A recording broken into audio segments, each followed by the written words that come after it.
It was the first time for as long as Callias could remember that all of the reciprocators were on duty. It hadn't been the best of news he'd ever had to share, though he suspected that most had guessed. The wizards and witches were rarely called together midweek, and when he outlined their roles and duties for the night, the shifts and areas of the country they were to cover, those where high concentrations of known conjurists had been more heavily manned, Pendle Hill, Snowdonia, Bodmin and Dartmoor, and in addition 7 of the country's major cities. It had been unprecedented, the level of attacks both in frequency and severity. There had been 27 arrests in London alone the night before, and he had met with the country's Prime Minister assuring him that he would use all means necessary to increase the wizard police, as the man insisted on calling a RUS. In addition, he had had a meeting with the cabinet of the combined government, listening patiently to their fears that the ministry may come under attack. Callias had little evidence for such a target. None of his spies and agents within the conjurists he had infiltrated had even hinted at such an attack.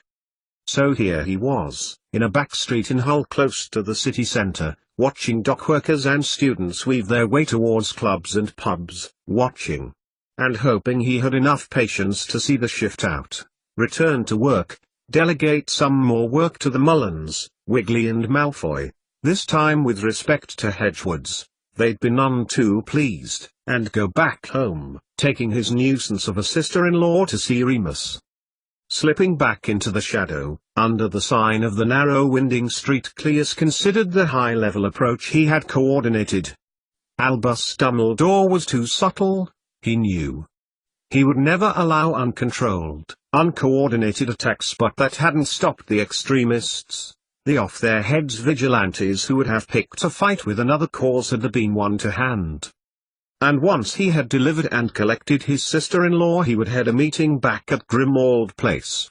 As usual, Snape would be conspicuous by his absence. Callias was near usually bothered, but at this moment, standing in the most ludicrously named street in the most boring city in the country, for some reason it irked him. So, minus his opposite number in the education and research field, the reciprocators would report back at 5 a.m., of which he would share the elements with the combined government. What he would not share, yet, would be the return of his sister-in-law. And she would not relish being in contact with either the reciprocators or the ministry just yet. And what then? What crisis would Cecilia Lupin present him with when he returned for what he considered to be a well-deserved rest? How much would she bother him? A pair of figures at the market end of the land of Green Ginger caught his eye, and Callias followed their wake. They made their way towards the quays. He moved slowly in that direction before stopping suddenly as both turned off in the direction of the dram shop. Neither were known conjurists, and neither had done anything suspect. Pressing his back against the wall of the George Hotel, Callias realized he had his head on the outside of his cloak, pressed against the book she had given him. Callias thought of the course of the future that he had planned for Cecilia Lupin. It had not involved her being welcomed into his house. Indeed, it included a rather more permanent detainment for which he would squarely lay the blame on protocol and national security. But this. He pressed his hand harder, as if his light touch was deceiving him. This had bought her freedom. He could understand why she'd done it, burned all she had with her, but also rescued this. All of it could be logically conjectured if one knew about Cecilia. It was as if she had discarded the graphite and brought back the diamond, so much was its potential. The trickiest part would be to have it translated. Oh, he could use an imp translator, translating the nuts and bolts of the language.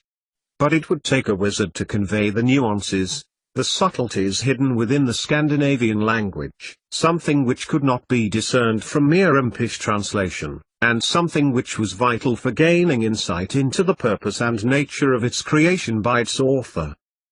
More movement, this time from the back entrance of the hotel. Who in heaven's name would be using the George as a tourist hotel? Callias could not begin to understand. Perhaps they were Humber Bridge fans on an annual convention.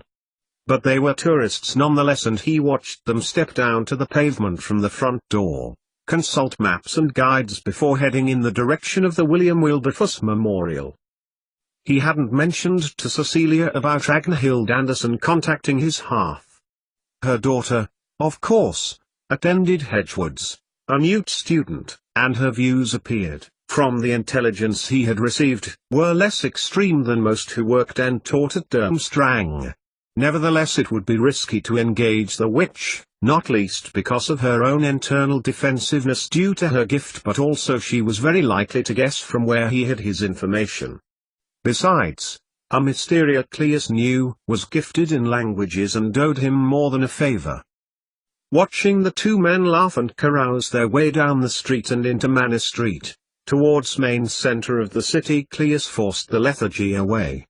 He had enough to do without having to stand there, on watch for civil unrest. But of course he had to set an example both to the ministry and the reciprocators by being there, even though it was now nearly 11 and the most exciting thing that had happened in the city's street had been a pair of scissors falling on the floor in the street's hairdressers.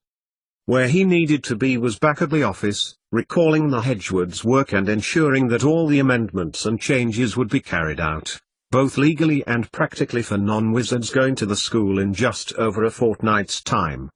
He walked slowly back towards the sign on the corner of the Land of Green Ginger and Beverly Street. And at least half or dozen of the non-wizard applicants had come from the other years. A foolish but not inconsequential oversight, and hadn't relished the owl he'd had to send to Snape regarding each of the years which would be affected. Shaking his head and focusing on the task in hand, Cleus Lupin focused on the group of students that were heading towards the waterside. 88,888,888. The Hospital for Magical Injuries, commonly known as St. Mungo's, was located in two places in London, or rather under two places, St. Bartholomew's and Great Ormond Street hospitals. The basements were ideal for liaison between magical healers and non-wizard doctors who worked in the respective hospitals above. It was a practical and useful arrangement for staff. Healers may need to be called as consultants for wizard attacks on non-wizards, and non-wizard doctors regularly liaised with healers to bring non-wizard relief to their wizard patients. Remus and Sirius were located right at the bottom of the basement, the 7th floor in a building that technically only went down to 6. The hospital entrance was far darker than she had expected, and, as Cleus quickly left her, promising to meet her at dawn back at the reception, the absence of sound where there should have been the squeak and grind of a passing tube train only served to emphasize that the hospital was indeed magical. They had initially gone to the other building, but, after a search through the pediatric ward, its walls decorated with witches, bats, pumpkins and other things which wizard children would be comforted by, they were directed to the building under St. Bart's, Cleus putting his error down to having had never used the non-wizard entrance. Once in the foyer, a dark open space in which there should have been rumbling of a tube train which she had seen passing outside, Cecilia shuddered at the silence as the duty reception imp ushered her down the stairs briskly before a wide pair of doors opened by themselves to reveal a limestone pavement effect. The imp appeared to be in good spirits, holding open the impossibly heavy-looking doors so that Cecilia could pass through and pointing out the treatments that were being undertaken on each floor. To Cecilia, who had barely slept when she had slid between the crisp sheets of Cleus's bed for concern about what sight awaited her when she reached her husband, his jovial monologue mere irrelevant garnish. And the 7th dot technically not existing, but here it is, anyway. The imp pushed against the thick oak doors which swung out on their hinges slowly and haunted house-like.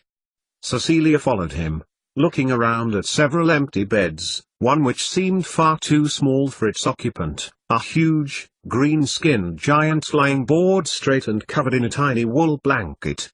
We have the obscure and the hopeless down here. Cecilia stopped and stared at the imp. The hopeless? The obscure? Neither sounded particularly promising when it came to Remus. Cleus had explained to her that he had been attacked by a vampire brought in by a group of gung-ho, misguided, naive conjurists who he and Sirius had been assigned to investigate as part of their reciprocator work. Sirius would, of course, was in a far better position than Remus, considering his possible lycanthropy, which was easily treatable. From what she could deduce, from her sleepless hours that night, little or no treatment was available for vampires. And here is Mr. Lupin. The imp had continued on his path regardless of the fact that Cecilia wasn't with him, and she walked hurriedly to catch up with the tiny magical creature. "Thank you. You're welcome. People these days," the imp muttered to himself, irritated as Cecilia stepped past him without acknowledgement and next to Remus, and he turned and began to walk back towards the door, nodding to a healer as he passed.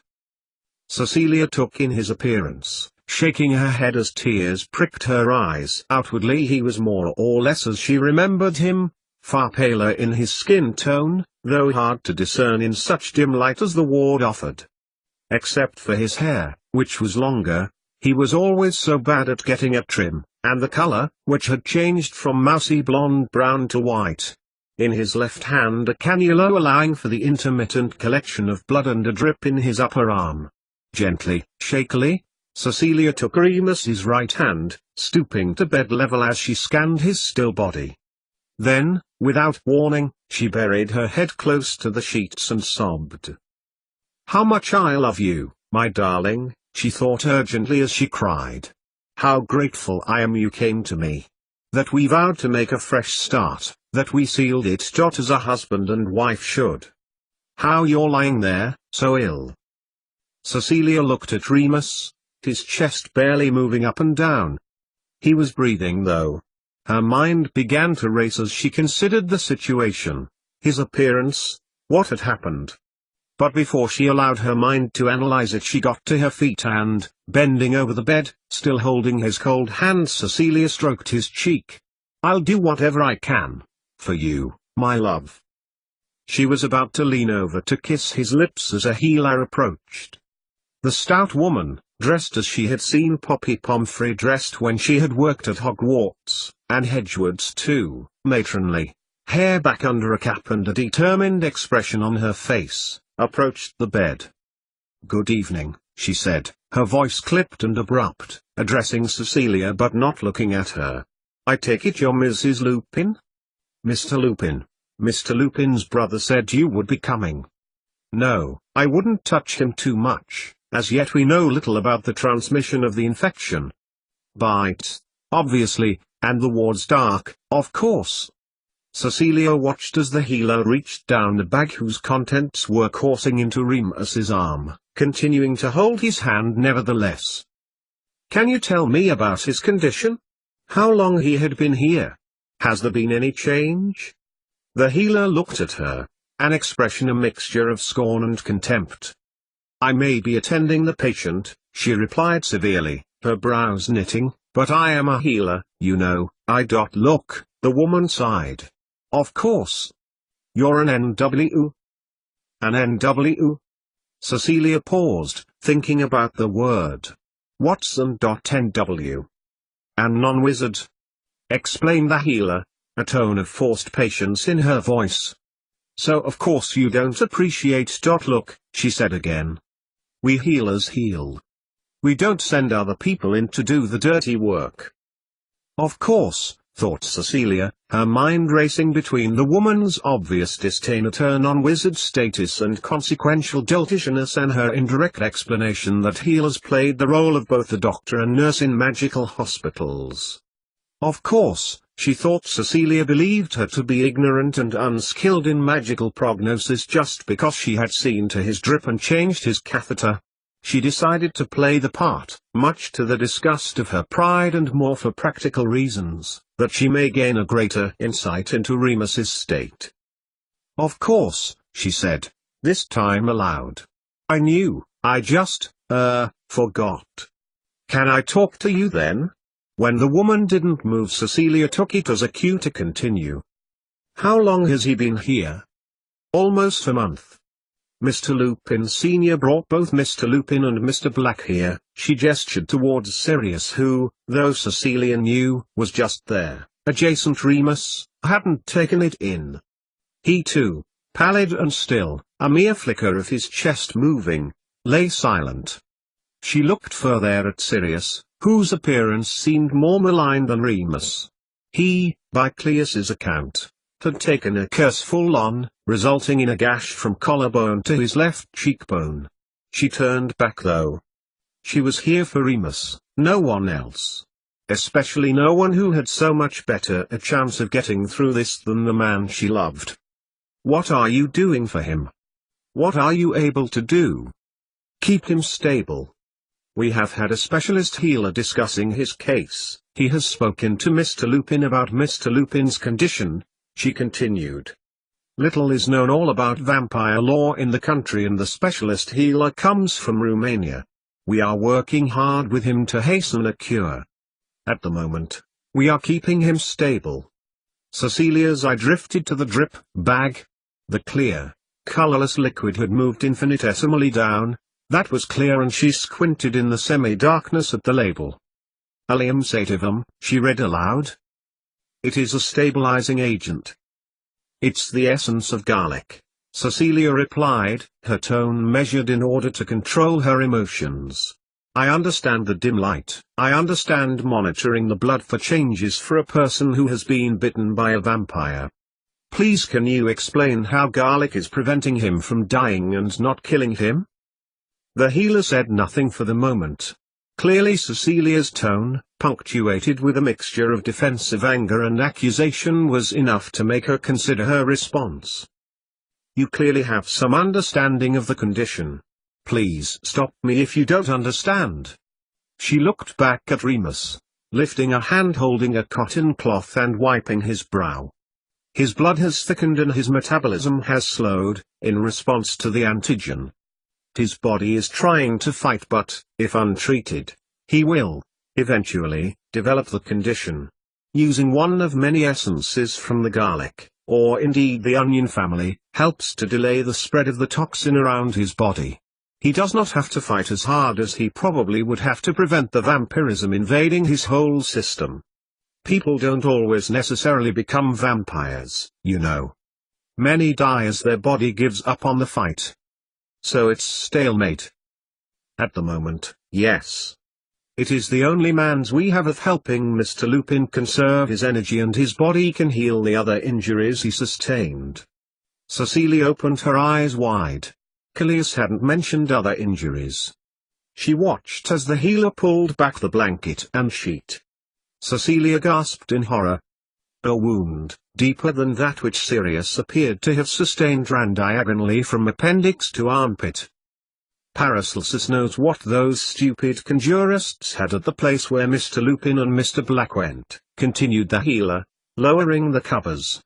But one thing I do know is that unless the government do things to stop it, or at least restrain half-breeds, and I say this with complete objectivity, they have every right to exist and live in this country. If that's what the ministry decree, of course, if the laws are relaxed, we'll see more of this.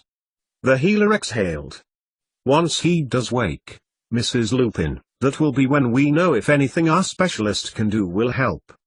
Once he wakes, and when we have a treatment, that's when we'll know if he'll survive. We can do nothing when he is unconscious but keep him comfortable. Cecilia said nothing as the healer fell silent, watching as she filled up a small glass vial with a small quantity of blood from the cannula. A multitude of thoughts crossed her mind, including, they'd have never believed a healer would have taken blood for analysis in the old world. Why couldn't it have been Remus who'd gone in first? He would have had the werewolf bite then. And there's a cure for that here. No matter what, I love you, and I'll never leave you again no matter what, and Snap'll be able to do something, and this time I'll keep out of it. Unless I have anything useful to say, but I won't involve myself in science and magic again. With one last look at Sirius, the man who, if he had his way, Cecilia knew, would have wished she would have stayed on Durmstrang's island for the rest of eternity. She knew this because it was the last thing he had said to her before she had left Grimmauld Place on that fateful night. Cecilia knelt, took Remus's hand and held it, burying her head close to it until Cleus came to find her.